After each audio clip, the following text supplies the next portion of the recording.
আসসালামু আলাইকুম ভিউয়ার্স, আশা করি সবাই ভালো আছেন। আলহামদুলিল্লাহ আমিও ভালো আছি। আজকে আমি অতি সিম্পল আর একটা কাজ করব। আপনাদের জন্য একটা টিপস নিয়ে এসেছি। টিপসটা হচ্ছে, ফ্রিজে আমরা তাহলে কিছু কিছু জিনিস রাখার সঙ্গে সঙ্গে একটা গন্ধ বের হয়ে যায়। চিংড়ি মাছ, আচারের তেল বা পেঁয়াজ, কাঁচা পেঁয়াজ কেটে রাখলে তো থেকে আমাদের মুক্তির উপায় হচ্ছে, যে কোনো স্মেল বের হলে সঙ্গে সঙ্গে আপনি সেই জায়গাটা মুছে নেবেন। ফ্রিজটা পরিষ্কার করে মুছে নিব। মুছে নেওয়ার পরে একটা লেবু নেব, লেবুটাকে 4 টুকরা করব। তো লেবুটাকে আমি এখন 4 টুকরা করে নেব। 4টি টুকরা করে নিয়েছি। এটা দেখতে হবে আপনার ফ্রিজের কয়টা ফ্লোর, সেই কয়টা ফ্লোর অনুসারে আমরা লেবুকে পিস করব। তো আমি এখন আমার ফ্রিজটাকে দেখাচ্ছি আমি লেবু দিয়ে কি করব। আমি ফ্রিজের কাছে চলে এসেছি। আমার ফ্রিজটা দেখেন, করব না, আমি নর্মালে আসলাম।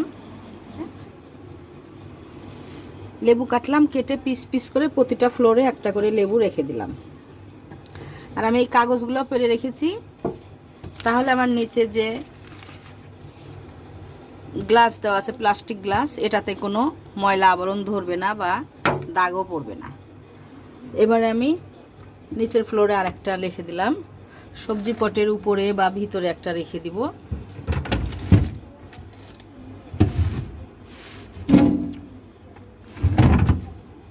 এইভাবে আমি লেবু রেখে দিলাম, দিয়ে তারপরে ফ্রিজটা বন্ধ করে দিব। তো ফ্রিজে লেবুগুলো রেখে দিলাম।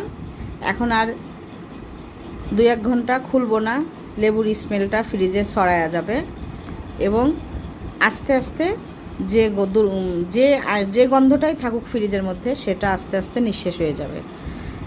তো লেবুটা অবশ্যই আপনারা এটা টিপসটা মনে রাখবেন, লেবুটা কাজে লাগাবেন। পাশাপাশি 2-3 দিন লেবুটা ফ্রিজে থাকলে কোনো ক্ষতি নাই, বের করে ফেলার দরকার নাই। ওভাবে কাটা লেবু ফ্রিজে থাকবে 2-3 দিন, 4 দিন পরে তখন একটু শুকায় গেলে ফেলে দিবেন।